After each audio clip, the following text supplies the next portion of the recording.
Bonjour et bienvenue sur ce studio TV du salon iVolution 2020. C'est un studio TV sur lequel on traite plusieurs sujets par cas d'usage de l'hydrogène.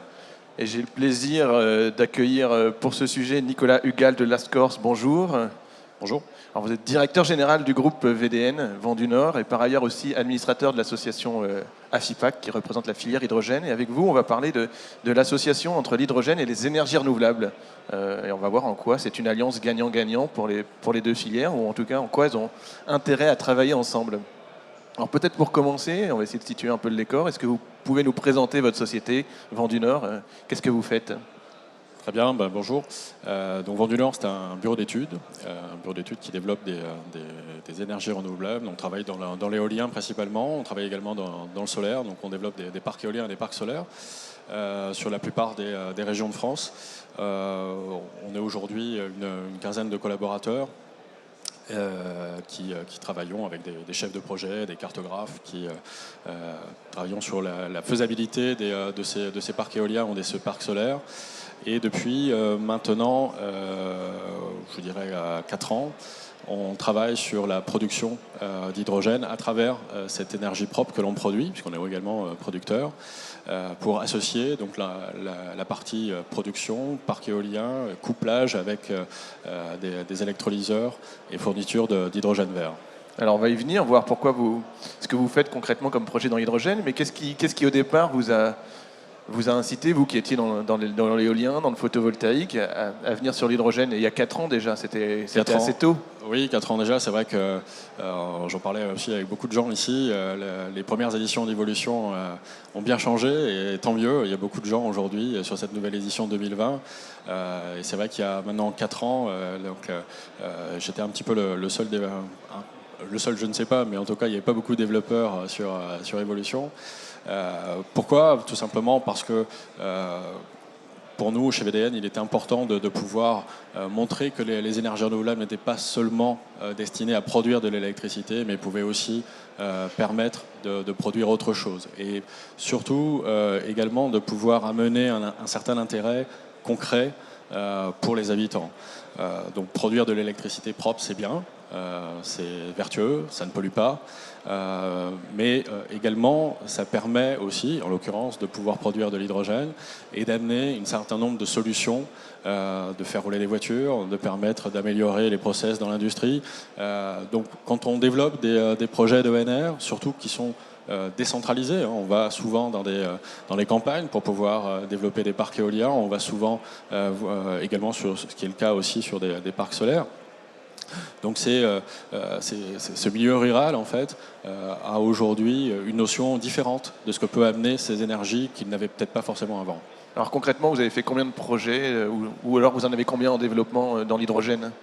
Alors dans l'hydrogène, c'est un petit peu long parce que c'est tout nouveau. Donc il y a énormément besoin de discuter, de se concerter, d'expliquer surtout, puisque c'est quand même une filière qui est nouvelle. Donc ça demande beaucoup de pédagogie, beaucoup d'informations. Malgré tout, ça n'empêche pas d'avancer. Et aujourd'hui, on travaille sur à peu près une douzaine de projets hydrogène à travers la France. Et on a démarré il y a 4 ans avec un projet de démonstration qui sera couplé à un parc éolien pour faire de l'autopartage en milieu rural. Alors justement, j'allais vous demander, est-ce que vous avez un projet type? À quoi ça ressemble un projet type chez VDN d'hydrogène? Alors je ne sais pas si c'est un projet type, mais en tout cas c'est un projet qui nous a permis de nous lancer dans l'hydrogène. Ce projet, donc, ce sera donc le fait de pouvoir monter une borne de recharge avec 2 véhicules en libre service. Cette borne sera couplée au parc éolien qui aujourd'hui représente 6 éoliennes de 3 MW. Donc on a un parc de 18 MW aujourd'hui qui va pas tarder à se construire dans le courant de 2021. Donc cette borne d'autopartage va permettre en libre service de pouvoir utiliser 2 véhicules à des fins professionnelles ou personnelles sur l'ensemble des habitants du village. Alors du coup, à ce stade du projet, quel retour d'expérience vous pouvez déjà sentir? Qu'est-ce que l'hydrogène apporte à l'éolien en l'occurrence, ou inversement, qu'est-ce que l'éolien apporte à l'hydrogène quand on le couple? c'est vrai que les deux sont assez complémentaires, et c'est d'ailleurs la raison pour laquelle on est rentré dedans. Tout simplement, comme je le disais tout à l'heure, c'est vrai que, et nous on l'a vu sur ce projet-là, dans le village de Tupini, c'est que pour la première fois, les habitants avaient vraiment une notion totalement différente, une vision différente, en particulier là de l'éolien. Ils n'ont pas vu l'éolien comme simplement des moulins qui tournaient sur le paysage. Ils ont vu en l'éolien un intérêt concret. Donc le fait de pouvoir alimenter des véhicules pour pouvoir rouler, ça c'était tout nouveau. Et pour aller même bien au-delà, donc il y a, je dirais, un intérêt pour l'hydrogène que les énergies renouvelables puissent le porter, puisque l'intérêt, en fin de compte, aujourd'hui de l'hydrogène, ou même de l'avenir de l'hydrogène, passe et passera certainement et obligatoirement par de l'hydrogène vert.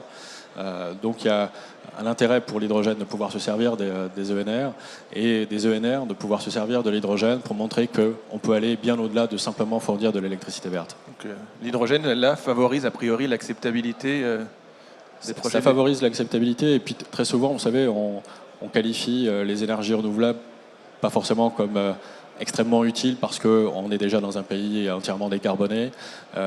Mais aujourd'hui, on peut montrer que les énergies renouvelables ont aussi une utilité, bien sûr, sur la production d'électricité verte, mais à augmenter et à favoriser la transition, non pas énergétique, mais enfin, ce qu'elle le fait déjà, mais aussi la transition écologique pour pouvoir limiter l'impact de CO2, puisqu'en transformant de l'hydrogène vert à travers les énergies renouvelables, on peut pouvoir travailler dans le milieu industriel et diminuer la part de CO2. Donc on travaille à la fois sur l'aspect transition énergétique, mais aussi transition écologique, ce qui est assez nouveau, et ça permet de montrer que tout l'intérêt, en tout cas, des deux, énergie renouvelable et hydrogène. Alors pour autant, est-ce que ça veut dire que Vent du Nord a forcément vocation à développer des projets hydrogène couplés à des énergies renouvelables, ou pas uniquement ? Nous, on ne fait que des énergies renouvelables. Donc, on a vocation à développer de l'hydrogène vert, de l'hydrogène entièrement lié à la production d'électricité verte. Nous, on est producteurs d'ENR. On produit de l'électricité à travers éolien et solaire. Donc, l'hydrogène que l'on va produire proviendra de nos parcs d'électricité éolien et solaire. Alors, vous l'avez dit, ça fait déjà quelques années, 4 ans que vous travaillez sur le sujet. Comment vous sentez le marché de l'hydrogène aujourd'hui se développer, le secteur de l'hydrogène ? Il n'y a qu'à voir aujourd'hui, depuis hier et aujourd'hui, sur le salon, on s'aperçoit, comme je le disais tout à l'heure, avec beaucoup de monde est là, beaucoup d'acteurs se positionnent aussi. Donc c'est en train de monter, on sent qu'il y a une activité forte. Et ce qui fait aussi la force, je pense, de l'hydrogène, c'est que beaucoup de corps de métier, on est en train de travailler sur la chaîne de valeur aujourd'hui pour montrer que l'hydrogène peut participer à un certain nombre de corps de métier et amener aussi pas mal d'emplois. Et on s'aperçoit vraiment que tous ces métiers-là peuvent avoir un intérêt à travailler dans l'hydrogène. Ça passe par un constructeur d'un matériau, d'un composant, ça passe par un bureau d'études ou autre qui se dit tiens, pourquoi pas, moi aussi je peux avoir une part dans la production d'hydrogène vert. Est-ce qu'il y a des secteurs d'application qui vous semblent un peu plus alors soit en avant, soit matures que d'autres en termes d'usage de l'hydrogène ? Ou ça part vraiment dans toutes les directions parce qu'il y a une ébullition Alors oui, forcément il y a toujours une ébullition quand on a une filière qui se développe. Maintenant l'important c'est je pense de pouvoir se concentrer sur les besoins. L'important, à mon sens, et ce qui est aussi le cas de la FIPAC, c'est de massifier énormément la production, donc se concentrer sur, je dirais, deux grands axes qui sont la mobilité et l'industrie. À travers ça, c'est aussi pouvoir essayer d'améliorer et favoriser et faciliter en tout cas la production et la pénétration de l'hydrogène dans ces deux domaines. Aussi bien sur la mobilité à travers l'offre de mobilité qui aujourd'hui manque cruellement, aussi bien sur les véhicules légers. Alors, les véhicules lourds commencent à arriver, on a des camions, on a des bus aussi qui se développent beaucoup.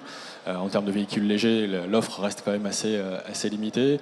Moi, je le vois aussi à travers à travers des élus que je parcours, que je côtoie, des élus locaux à travers l'ensemble des parcs éoliens ou des parcs solaires que l'on développe, qui à chaque fois me demandent moi j'ai tel besoin en véhicule, j'ai tel besoin, que ce soit un Ducar, que ce soit du minibus, que ce soit ou tout autre véhicule. Et c'est vrai que parfois c'est assez difficile de pouvoir leur répondre en leur disant que ce véhicule-là existe en hydrogène ou qu'il y a une multitude de véhicules comme ça. Mais l'hydrogène est identifié chez les élus locaux comme une solution déjà, à défaut d'avoir les véhicules, mais c'est déjà dans le panorama de ça commence. le paysage. Ça commence et on est là pour ça. Et justement, vous posiez la question de savoir comment les deux peuvent s'associer. Et c'est vrai que le fait de développer l'énergie renouvelable dans les milieux ruraux, puisque les énergies renouvelables, forcément, en tout cas dans la grande majorité, se développent dans les milieux ruraux, permet d'aller amener ce discours et de montrer justement quelles sont les solutions adéquates à travers les énergies renouvelables pour pouvoir aller un petit peu plus loin sur la mobilité qui est un facteur très important en milieu rural. On l'a vu aussi avec la crise des Gilets jaunes l'année dernière, où le fait de se déplacer, surtout dans des grandes étendues, où quand on parcourt pour aller juste chercher le pain, on doit faire 15 km.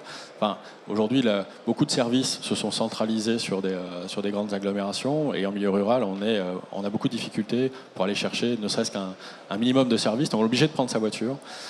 Donc c'est vrai que ce discours-là d'amener de l'hydrogène comme solution alternative propre et facilitatrice pour pouvoir se développer est vraiment quelque chose de très positif dans ce milieu. Alors vous avez cité l'offre de véhicules, mais est-ce qu'il y a d'autres freins principaux? Quels sont les freins principaux pour massifier justement les usages? Alors, pour moi, l'un des axes majeurs aussi pour massifier reste quand même l'industrie.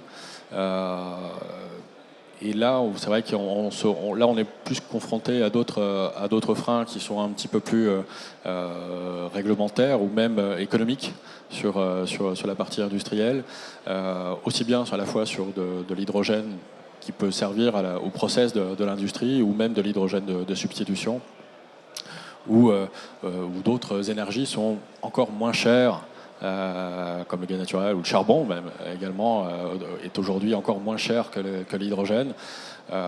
Ça viendra peut-être aussi avec le pacte productif qui a été lancé il y a quelques jours, avec peut-être aussi ce système tarifaire sur l'hydrogène qui permettra justement le mécanisme de soutien qui je l'espère va permettre de faire décoller la filière. Et nous on l'a vu, je peux en témoigner sur les ENR. C'est ce qui a à chaque fois fait décoller une filière, c'est le tarif. Alors justement, on parle de mise en place d'un mécanisme de soutien d'ici la fin de l'année 2020, en tout cas déjà de le construire. C'est un facteur décisif pour vous. Et dans le prolongement de cette question, dans l'année qui vient, quels sont un peu les sujets clés à surveiller? Oui, ça peut être un facteur décisif. Vous savez, je viens d'un domaine des ENR.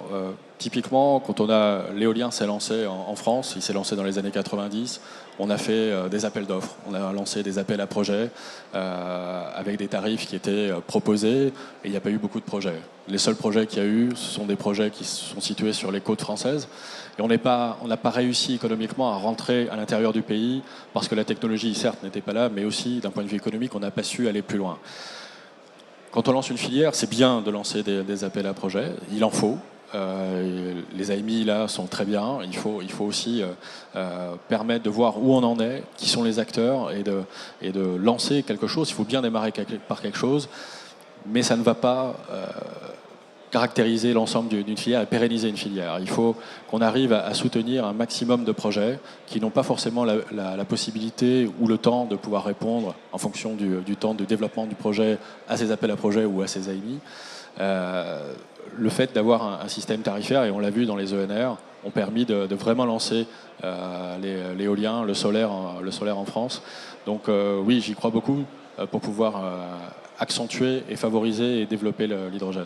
Donc, en tout cas, ça fera un sujet à surveiller cette année. Il ne me reste plus qu'à vous remercier d'être venu témoigner de cet intérêt croisé de la filière des énergies renouvelables, aussi pour l'hydrogène. Merci beaucoup. Merci à vous.